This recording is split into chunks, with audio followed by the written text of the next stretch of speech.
Pagi yang datang berikutnya adalah pagi yang cerah dan sungguh bertolak belakang dengan malam sebelumnya. Di alun-alun istana, arang sisa pembakaran layon mantan Prabu Putri masih teronggok, namun tidak lagi berdebu. Hujan telah melarutkan segalanya, seolah juga melarutkan segala nestapa.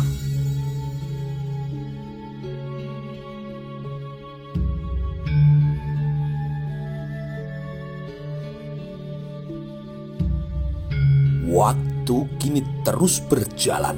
Waktu tidak pernah mau berhenti untuk sekedar peduli. Namun suasana cerah itu tidak berarti mencerahkan suasana hati di semua orang. Adalah Permaisuri Paduka Sori Sri Sudewi yang merasakan keadaan yang berkebalikan itu. Sejak apa yang terjadi di tengah malam sebelumnya hingga pagi datang, sang permaisuri itu tidak bisa tertidur. Permaisuri Sri Sudewi merasa himpitan yang menerpanya kini semakin berat dan bertambah. Setelah suaminya membuatnya kecewa, kini anak gadisnya juga memberikan sumbangan dalam menambahi rasa kecewanya. Setelah berbincang semalaman dengan Ragaweni, Sri Sudewi akhirnya meyakini sebuah kesimpulan bahwa anak gadisnya telah menjalin hubungan dengan seorang laki-laki. Siapa lelaki itu? Pertanyaan itu mengusik semalaman hati Paduka Sori. Padahal sang permaisuri telah merencanakan akan menjodohkan Sekar Kedaton dengan Wikramawardhana, anak dari Dyah Nirtaja Rajasa Dwiteswari. Langkah itulah yang diharapkan mampu membendung niat dari sang raja untuk mengangkat Bre Wirabumi sebagai seorang pangeran pati.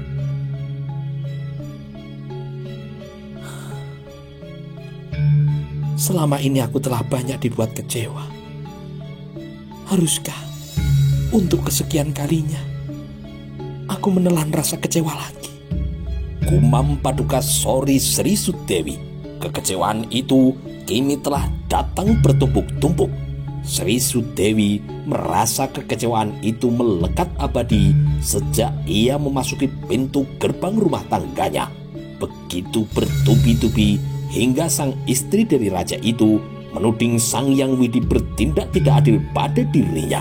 Ketika hamil, Sri Sudewi berharap akan diberi keturunan lelaki, akan tetapi yang lahir dari perutnya ternyata berjenis kelamin perempuan. Sementara perempuan pesaing yang muncul dari arah yang tidak terduga itu hanya berderajat rendah pula, justru malah melahirkan anak laki-laki. Keberadaan Bre Wirabumi kemudian sangat mencemaskan hatinya karena sang suami sangat ingin menggeser hak yang dimiliki oleh Kusumawardhani. Untuk membendung niat dari suaminya itu, ia kemudian menelan mentah-mentah gagasan yang telah digelontorkan oleh Emban Ragaweni, yaitu menjodohkan Sekar Kedaton dengan Raden Wikramawardhana.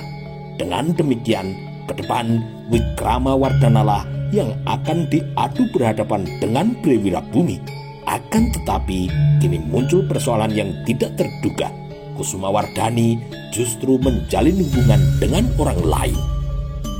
Sampai kini sejauh mana hubungan yang terjadi itu adalah sebuah pertanyaan yang sangat mencemaskan hatinya.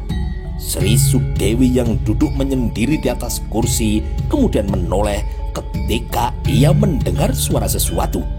Emban Rarang kini beringsut mendekat dan menyembah dengan amat santun. "Ada apa?" tanya Sri Sudewi. Emban Rarang masih melekatkan kedua telapak tangannya. "Mohon ampun Gusti, air hangat telah hamba siapkan. Mungkin Gusti Putri berkenan untuk mandi." Sri Sudewi kini memperhatikan raut muka dari Emban Rarang sedikit lebih lama. "Aku belum ingin mandi," jawab sang permaisuri dengan datar. Emban Rarang kini kembali menyembah. "Apakah hamba diperkenankan untuk menyiapkan minuman Gusti?" lanjut Emban Rarang menawarkan. Permaisuri Paduka Sori kini kembali menggeleng. Permaisuri Paduka Sori kini melambaikan tangan meminta Emban Rarang untuk lebih mendekat. Emban Rarang kini beringsut menempatkan diri duduk bersimpuh di depan sang permaisuri. Dengan sangat santun, Emban Rarang kini kembali menyembah. Emban Rarang kini menempatkan diri menunggu. Kau tahu apa yang terjadi semalam? Tanya Paduka Sori. Emban Rarang kini mengangguk. Hamba tahu, Gusti. Paduka Sori Sri Sudewi mengarahkan pandang matanya ke kejauhan, ke arah barisan pohon kelapa yang tumbuh jauh di luar dinding istana. Apa yang kau tahu? Gusti Putri Kusumawardhani diam-diam pergi. Kau tahu kemana perginya? Hamba tidak tahu, Gusti. Emban Rarang kini mengalami kesulitan menjawab pertanyaan itu. Dengan perlahan, Emban Rarang menggelengkan kepalanya. Hening kini mengalir memberi jeda waktu menemani Paduka Sori Sri Sudewi yang tengah sibuk menerka. Akan tetapi, tetap saja tidak ada nama yang muncul mencuri perhatiannya. Apakah Kusumawardhani sudah bangun?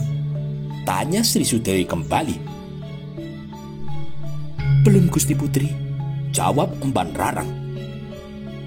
Pintu bilik Sekar Kedaton masih terkunci. Emban Rarang merasa yakin dengan jawabannya karena sebelum menghadap sang permaisuri, ia telah lebih dulu menyempatkan menengok bilik Sekar Kedaton. Menurutmu, kira-kira menemui siapakah Sekar Kedaton pergi dengan diam-diam itu? Tanya Sri Sudewi kembali. Emban Rarang kini kembali menggeleng. Mohon ampun, Gusti. Hamba benar-benar tidak tahu kemana atau untuk menemui siapa Gusti Putri Sekar Kedaton. Selama ini, Gusti Putri Kusumawardhani tidak pernah bercerita apapun.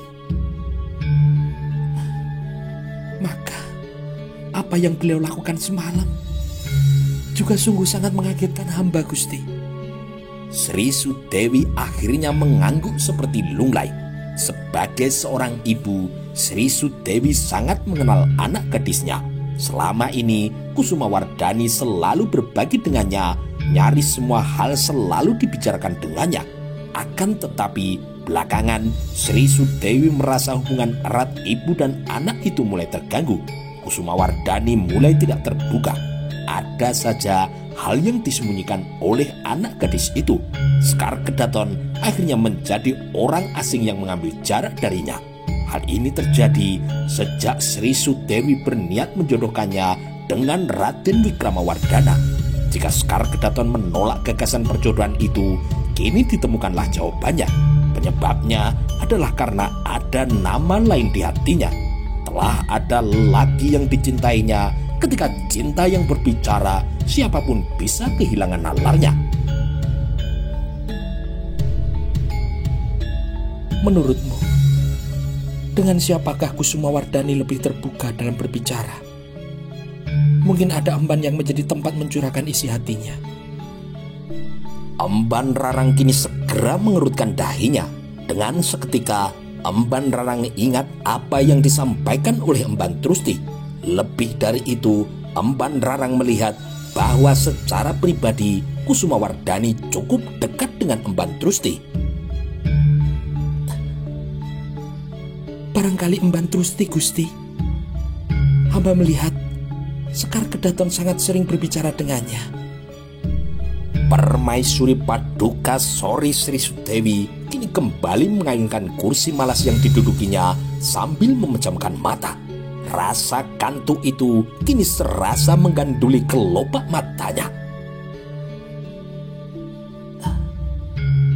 Kalau begitu, panggil Emban Trusti sekarang juga, kata Paduka Sori Sri Sudewi. Dengan sigap, Emban Rarang menjawab. Baik, Gusti.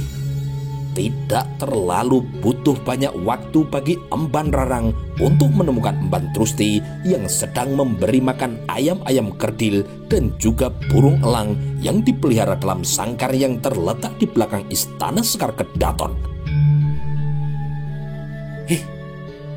Gusti Prameswari memanggilmu, kata Emban Rarang setelah ia menempatkan diri di sebelah gadis cantik namun agak bodoh itu. Emban Trusti kini tersenyum. Ada apa Gusti Prameswari memanggilku? Tanya Emban Trusti. Gusti Prameswari, beliau akan memberimu hadiah. Wajah Emban Trusti kini dengan seketika berbinar. Gusti Prameswari akan memberiku hadiah. Ya, sudah, pergi sana. Pekerjaanmu akan aku ambil alih. Saat melintas di halaman samping, perhatian Emban Trusti kini tercuat. Siapa pula yang muntah tiada henti itu? Tanya Emban Trusti dalam hatinya. Itu kenapa Emban Ragaweni? Dengan mudahnya Emban Trusti menandai pemilik suara muntah-muntah itu adalah memang Emban Ragaweni, abdi emban yang paling galak dan juga menakutkan, yang menyebabkan semua emban tidak ada yang berani membantah perintah darinya. Emban Ragaweni demikian berkuasa karena sangat dekat dengan sang permaisuri. Bahkan para prajurit tidak ada yang berani menggoda emban lajang itu karena Ragaweni tidak segan mendamprat mereka. Terakhir, Emban Ragaweni pernah meludahi wajah seorang emban yang sebaya dengannya yang dianggapnya telah melakukan kesalahan. Ujungnya didalangi Emban Ragaweni, seorang emban lain bernama Sontrang tidak ketahuan nasibnya lenyap bagai ditelan bumi. Orang muntah seperti itu pasti karena hamil, gumam Emban Trusti dengan ringan. Emban Trusti sama sekali tidak berpikir kalaupun Emban Ragaweni hamil, tentu itu adalah sebuah hal yang aneh karena Emban Ragaweni belum bersuami. Dengan ringannya, Emban Trusti kini terus mengayunkan langkah kakinya. Hamba menghadap Gusti, ucap Emban Trusti setelah ia beringsut mendekat. Sri Sudewi kini masih memejamkan matanya. Gusti Putri tidur, kata Emban Trusti dengan polos sambil menyentuh tangan sang permaisuri. Sri Sudewi mengucal-ucal matanya dan berusaha mencermati mimpi apa yang sempat hadir beberapa kejap yang malah menyebabkan kepalanya kini menjadi pusing. Apakah aku tertidur? Tanya perempuan itu. Emban Trusti memandang dengan tidak berkedip. Emban Trusti tidak menjawab pertanyaan itu. Ia lebih mementingkan sikap duduknya agar terlihat lebih rapi. Ya, aku memang tertidur. Sejak tengah malam hingga pagi ini aku tidak bisa tidur. Aku sudah berusaha untuk tidur dengan melupakan persoalan apapun, tetapi aku tidak berhasil. Saat aku tidak berniat tidur, aku justru mulai bermimpi. Dan ketika aku berhasil bermimpi, kau justru membangunkanku. Dengan bergegas, Emban Trusti kini menyembah atas nama rasa bersalahnya. Hamba mohon ampun Gusti. Tadi Emban Rarang meminta hamba untuk menghadap Gusti Putri, karena Gusti Putri berkenan akan memberi hadiah. Ucapan Emban Trusti itu dengan seketika menaikkan sebelah alis sang permaisuri. Dengan pandangan mata yang aneh, istri sang raja itu memandang emban cantik di depannya. Apa kata Emban Rarang padamu? Tanya Sri Sudewi. Kemerlapan tatapan mata Emban Trusti, raut mukanya kini begitu terlihat bersih. Mohon ampun Gusti, kata Emban Rarang kepada hamba, Gusti Putri memanggil hamba untuk memberi hadiah. Ucapan Emban Trusti yang begitu lugu itu memancing Sri Sudewi untuk tertawa. Namun justru karena itulah ia menemukan celah untuk berbicara apa yang menjadi keperluannya. Sri Sudewi memberi isyarat kepada Emban Trusti untuk lebih mendekat. Permaisuri kini bahkan menggenggam tangan dari emban cantik itu. Sri Sudewi melakukannya agar supaya Emban Trusti merasa dekat dan nyaman, untuk kemudian keluarlah pengakuannya. Emban Rarang benar. Aku akan memberimu hadiah kalau kau bisa memberiku keterangan yang aku butuhkan. Emban Rarang memberitahu aku kalau kau mengetahui dengan siapa Kusumawardhani menjalin hubungannya. Benarkah itu? Pertanyaan itu telah menyebabkan Emban Trusti kemudian mengerutkan dahi dan mengingat kembali apa yang semalam ia ucapkan, tidak hanya di hadapan Emban Rarang, namun juga didengar oleh para emban yang lain. Punten dalem sewu Gusti. Sepertinya Emban Rarang telah memberikan keterangan yang salah. Hamba hanya mengatakan Gusti Putri Sekar Kedaton pergi, mungkin untuk menemui kekasih hatinya. Hamba tidak mengatakan lebih dari itu, karena hamba juga tidak tahu, Gusti. Paduka Sori Sri Sudewi memandang Emban Trusti dan menggenggam tangannya dengan lebih erat. Jadi kau tidak tahu? Mohon ampun, Gusti. Hamba benar-benar tidak tahu. Sri Sudewi kini kecewa. Permaisuri merasa tidak ada gunanya lagi untuk mengejar. Ia tahu jawaban yang diberikan Emban Trusti itu adalah apa adanya. Sudah jujur atas nama keadaan yang sesungguhnya. Maka tidak ada gunanya lagi ia mengajukan pertanyaan yang lain. Namun Sri Sudewi segera berpikir emban bodoh itu mungkin bisa saja dimanfaatkan. Begini saja, aku akan memberi hadiah kepadamu. Aku akan memberikan cincin yang aku pakai ini. Bila kau bisa memberikan jawaban, siapa orang yang ditemui oleh Sekar Kedaton semalam? Bisakah kau lakukan itu untukku? Emban Trusti kini balas memandang tatapan mata sang permaisuri dengan minat. Cincin itu, Gusti? Ya, cincin ini terbuat dari emas. Apakah hamba harus menanyakannya kepada Gusti Putri Sekar Kedaton? Tanya Emban Trusti. Permaisuri Sri Sudewi segera tersadar. Emban yang berada di depannya meskipun memiliki wajah yang cantik, tubuh padat berisi, dan wajah yang bulat bersinar, sayang sekali ruang di otaknya tidak terisi dengan penuh.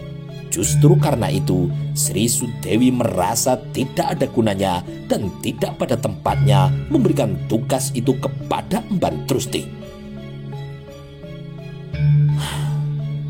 Bodoh sekali jika kau tanyakan itu pada Kusumawardhani. Sekar Kedaton tidak akan menjawab. Siapapun yang bertanya, Sekar Kedaton tidak akan pernah menjawabnya. Untuk bisa mengetahuinya, satu-satunya cara hanya dengan diam-diam menyelidikinya. Emban Trusti berusaha keras memahami apa yang dikehendaki oleh sang permaisuri. Baginya telah sangat aneh mengapa untuk mengetahui persoalan itu harus dilakukan penyelidikan. Mengapa tidak langsung menanyai Sekar Kedaton dan selanjutnya selesailah urusan itu. Ya sudah, pergi sana. Emban Trusti kini bingung. Terbaca jelas hal itu dari raut mukanya. Kenapa lagi? Mohon ampun, Gusti. Kata Emban Rarang, Gusti Prameswari akan memberi hamba hadiah. Ucapan Emban Trusti itu dengan sangat mudah memancing kejengkelan dari Sri Sudewi. Ketika menghadapi himpitan yang demikian berat, sikap Emban Trusti yang aneh sudah cukup untuk memancing denyut jantungnya berdegup dengan lebih kencang. Sri Sudewi yang semula bersandar itu kini tiba-tiba saja bangkit. Pergi kau, atau aku tampar wajahmu yang tampak tolol itu agar supaya bertambah tolol, teriak Sri Sudewi. Emban Trusti benar-benar tidak menduga akan dihardik dengan keras demikian rupa. Namun justru karena itu rinde asu digitik. Dengan bergegas Emban Trusti menyembah dan beringsut mundur. Dengan berlari-lari kecil, Emban Trusti membawa rasa takutnya ke bangsal para emban. Pucat pasilah kini Emban Trusti, karena seumur-umur itulah untuk pertama kalinya ia menerima bentakan pemberian dari sang permaisuri. Di halaman belakang keputren, dengan nafas yang terengah-engah, Emban Trusti mengalahkan pandangan matanya pada ayam kerdil peliharaannya. Kamu kenapa? Sebuah pertanyaan kini muncul dari belakangnya. Emban Trusti menoleh. Ia mendapati Emban Rarang menatap wajahnya dengan raut muka yang heran. Melihat raut muka itu, dengan mudah Emban Rarang mampu menandai ketakutan yang kini dialami oleh sahabatnya itu. Apakah Gusti Putri marah? Emban Trusti kini mengangguk. Melihat betapa pucat dan betapa lugu wajah Emban cantik itu, Emban Rarang hanya tersenyum dan kemudian melenggang pergi. Sambil menata degup jantungnya agar terkendali, Emban Trusti kini melanjutkan pekerjaannya memberi makan ayam-ayam kerdilnya. Suara muntah-muntah yang terdengar cukup jelas dari kejauhan kini tidak lagi menarik perhatiannya. Ragaweni hamil. Ibuku dulu juga waktu hamil, muntahnya seperti itu, kata Emban Trusti pada dirinya sendiri. Ternyata tidak terlampau sulit bagi Emban Trusti untuk menata kembali tarikan nafasnya yang sempat berlarian setelah dimarahi oleh sang permaisuri. Berbeda dengan Emban Trusti yang kini telah mampu mengabaikan suara muntah yang memecah bagi buta itu, para emban yang lain dengan segera sibuk menjadikannya sebagai sebuah bahan gunjingan. Para emban itu kini berkumpul di depan bangsal mereka. Kenapa Ragaweni itu? Tanya Emban Tritandi. Hamil? Jawab Emban Murbas kenanya. Emban Tritandi segera mengerutkan keningnya, juga beberapa emban yang lain. Suara muntah yang demikian larut susul menyusul itu memang layak dicurigai karena memang sedang hamil. Namun semua emban tahu Emban Ragaweni tidak memiliki suami. Apabila seorang perempuan tidak memiliki suami bisa hamil, benihnya pasti didapat dari sumbangan entah siapa, bisa sumbangan dari prajurit, bisa pula sumbangan dari abdi perawat taman, bisa pula dari laki-laki yang masih lajang. Digerayangi lelaki mana Emban Ragaweni itu sampai bisa hamil seperti itu? Tanya Emban Sri Kawurian. Para emban itu mencuatkan alis. Selama ini mereka menyimpan rasa tidak senangnya pada Emban Ragaweni yang telah dianggap kebablasan. Aku rasa Ragaweni itu muntah-muntah bukan karena hamil. Semalam ia kehujanan. Wajar saja kalau sekarang ia muntah-muntah. Aku kalau hujan-hujanan seperti semalam, paginya juga pasti akan terkena demam. Para emban yang bergunjing itu saling memandang di antara satu sama lain. Pendapat yang dilontarkan oleh Emban Truntung itu agaknya memang sulit untuk dibantah. Para emban itu ingat bagaimana semalam di tengah malam yang gelap gulita dengan hujan yang turun dengan deras, Emban Ragaweni merelakan dirinya berhujan-hujanan untuk mencari Sekar Kedaton yang pergi. Perhatian para emban itu kemudian bergeser. Apakah Gusti Sekar Kedaton sudah bangun? Tanya Emban Kawurian. Belum. Emban Rarang kini yang menjawab pertanyaan itu. Emban Kawurian tiba-tiba menarik nafas panjang. Ia lakukan itu atas nama keprihatinan yang amat dalam di hatinya. Kenapa? Tanya Emban Rarang dengan heran. Emban Kawurian kini mengarahkan pandangan matanya ke arah pintu keputren yang masih terkunci rapat. Aku merasa kasihan kepada Gusti Sekar Kedaton. Aku melihat dengan mata kepalaku sendiri. Emban Ragaweni itu telah kebablasan memperlakukannya. Jika ada orang lain, Emban Ragaweni itu bersikap seperti kita, atau layaknya sikap para abdi. Tetapi di hadapan sang permaiswari, ia bersimpuh dan menunduk amat dalam. Tetapi Tetapi ketika tidak ada orang lain, Emban Ragaweni menganggap Gusti Putri Sekar Kedaton itu seperti temannya sendiri. Persoalan yang dilontarkan oleh Emban Kawurian itu sangat menarik untuk dibicarakan. Apalagi kemudian ternyata diam-diam para emban sebenarnya sudah mulai tahu, namun saling menahan diri agar tidak ada yang berani mengungkapkannya. Kalau soal sikap Emban Ragaweni yang seperti itu, aku tahu jawabannya. Emban Murba kini menyumbangkan pendapatnya sambil berbisik. Ragaweni dan Permaisuri itu adalah teman sepermainan sejak kecil. Karena persahabatan yang kebablasan itulah akibatnya seperti sekarang. Aku bahkan pernah mendengar Emban Ragaweni itu memanggil nama Gusti Putri Sisudewi begitu saja. Emban Tritandi kini tertular. Keprihatinannya disalurkan melalui tarikan nafas yang panjang dan berat. Berbeda dengan aku justru kasihan dengan Sekar Kedaton, ucap Tritandi. Kenapa? Tanya Emban Rarang. Emban Ragaweni itu sering bersikap kasar kepada Sekar Kedaton.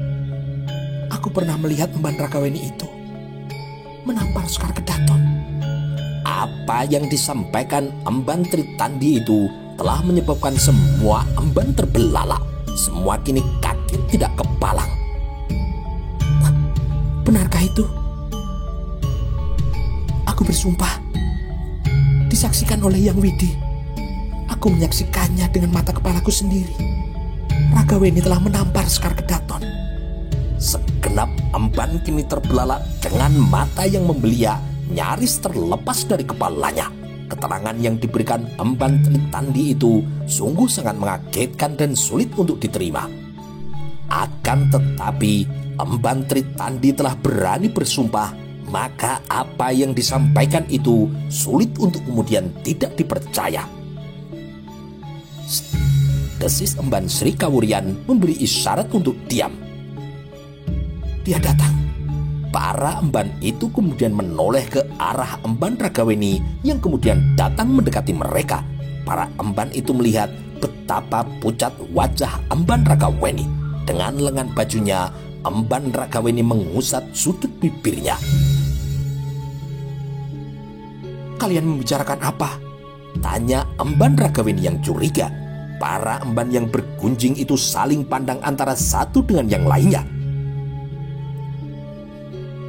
Kami membicarakan jamu apa yang harus kau minum, jawab Emban Kawurian. Jawaban itu telah menyebabkan alis Emban Ragaweni mencuat. Jamu? Ya, jamu apa? Kau semalam kehujanan hingga kau muntah-muntah. Kunira semungkin jamu yang tepat. Tetapi teman-teman yang lain bilang jamu beras kencur ditambah broto wali bisa menyembuhkanmu. Emban Ragaweni menyimak ucapan itu dengan dahi yang berkerut. Emban Ragaweni boleh saja menyampaikan hal yang baik-baik soal jamu apa yang bisa digunakan untuk mengatasi keadaan tubuhnya. Namun Emban Ragaweni amat yakin pembicaraan para abdi emban itu tidak seperti pengakuan mereka. Atau jamu nanas muda? Terdengar kini teletukan. Meskipun seperti sekedar bercanda, saran yang baru saja terlontar itu telah mengagetkan Emban Ragaweni. Dengan segera, mata emban yang bergaul dekat dengan Permaisuri itu berbalik dan mengarahkan matanya melotot pada Tritandi.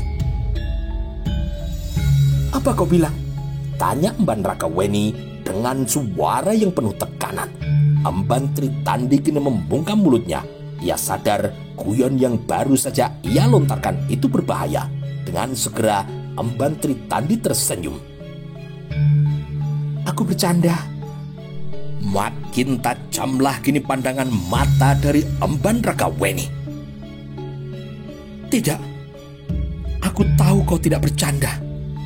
Dan aku bisa menyimpulkan kalian semua baru saja membicarakanku. Berani-beraninya kalian melakukan itu. Emban Tritandi kini menyesal setengah mati. Akan tetapi apa yang diucapkannya tidak mungkin ditarik kembali. jamu nanas muda. Kau pikir aku hamil? Dan dengan demikian, butuh jamu nanas muda untuk menggugurkan kandunganku. Kau mengira aku hamil? Begitu. Maka Emban Tritandi kini pucat pasi. Dalam hati Emban Tritandi kini menyesali kecerobohan yang telah dilakukannya. Ke depan, Emban Tritandi membayangkan Emban Ragaweni pasti mengadukan perbuatannya kepada sang permaisuri. Aku minta maaf soal nanas muda itu. Aku benar-benar hanya bercanda. Candamu keterlaluan. Kau pikir aku bodoh? Tidak tahu kemana arah ucapanmu soal nanas muda itu. Aku mengaku salah. Aku minta maaf. Permintaan maaf terbungkuk-bungkuk yang dilakukan sambil menyembah itu ternyata tidak menyebabkan Emban Ragaweni luluh. Perempuan galak itu mundur sambil telunjuknya terarah pada Emban Tritandi juga kepada para emban yang lain. Tunggu saja. Nasib macam apa yang akan menimpamu? Dicopot dari kedudukanmu sebagai emban? Itu masih jauh lebih bagus dari nasib buruk yang selanjutnya akan kau hadapi. Ancaman telah dilontarkan dan menempatkan Emban Tritandi pucat pasi. Para emban yang lain terpana, tidak bisa berbuat apa-apa. Para emban itu tiba-tiba tersadar bahwa persoalan yang mereka hadapi telah berkembang ke arah yang tidak terduga. Emban Tritandi sadar pengabdiannya di istana permaisuri itu kini telah berakhir. Yang agaknya tidak hanya itu, nyawanya juga sangat mungkin bisa terancam. Emban Ragaweni berbalik dan mengayunkan langkah kakinya dengan niat menghadap sang permaisuri. Mati aku. Mimpi apa aku semalam? Aku harus bagaimana ini? Emban Truntum kini berujar. Aku curiga Emban Ragaweni akan mencelakaimu seperti yang dulu pernah dialami oleh Emban Sontrang. Sebaiknya kau segera berkemas dan pergilah jauh-jauh dari istana. Makin cepat makin baik. Pendapat Emban Truntum itu memang tidak bisa diabaikan karena apa yang dulu pernah menimpa Emban Sontrang bisa saja menimpa kepada Emban Tritandi. Saat itu Emban Sontrang yang 10 tahun lebih muda dari Emban Ragaweni adalah satu-satunya emban yang paling berani dalam menghadapi sikap Emban Ragaweni yang sering berbuat sewenang-wenang. Pada suatu ketika, Emban Sontrang tidak terima ketika Emban Ragaweni meludahi emban yang dianggap bersalah. Emban Sontrang kemudian langsung menjabak rambut Emban Ragaweni dan dari arah belakang itu terjadilah sebuah perkelahian yang seru. Perkelahian yang sulit dipisahkan karena masing-masing memiliki rambut panjang dan kedua perempuan itu kini sedang saling menjambak. Beberapa prajurit terpaksa turun tangan untuk memisahkan mereka. Akhir dari perkelahian kedua emban itu tidak jauh dari pepatah yang mengatakan menang menjadi arang dan kalah menjadi abu, sama-sama remuk.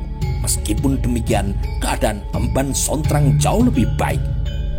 Namun selanjutnya, bagaimana dengan nasib Emban Sontrang dan di mana pula ia berada? Pertanyaan itu selalu menghantui para emban karena tidak pernah diketahui jawabannya. Pada siang harinya, Emban Sontrang masih terlihat, namun pada keesokan harinya tidak pernah ada lagi kabar beritanya. Emban sebiliknya memberi kesaksian. Malam itu, kurang lebih 5 orang tidak dikenal yang masing-masing menutupi wajahnya dengan sehelai kain datang menjemput dan membawa Emban Sontrang dengan paksa. Sejak saat itulah Emban Sontrang lenyap bagai ditelan bumi. Sebaiknya kau segera berkemas, kata Emban Truntum. Jauh lebih penting untuk menyelamatkan nyawamu daripada nanti malam ada orang yang berselubung teka-teki datang menjemputmu. Emban Tritandi kini mengangguk dan menerima saran itu. Matanya berkaca-kaca ketika membulatkan hati untuk meninggalkan istana. Pergi dari istana dan kehilangan pekerjaannya sebagai seorang emban sungguh adalah sebuah kehilangan yang tiada taranya.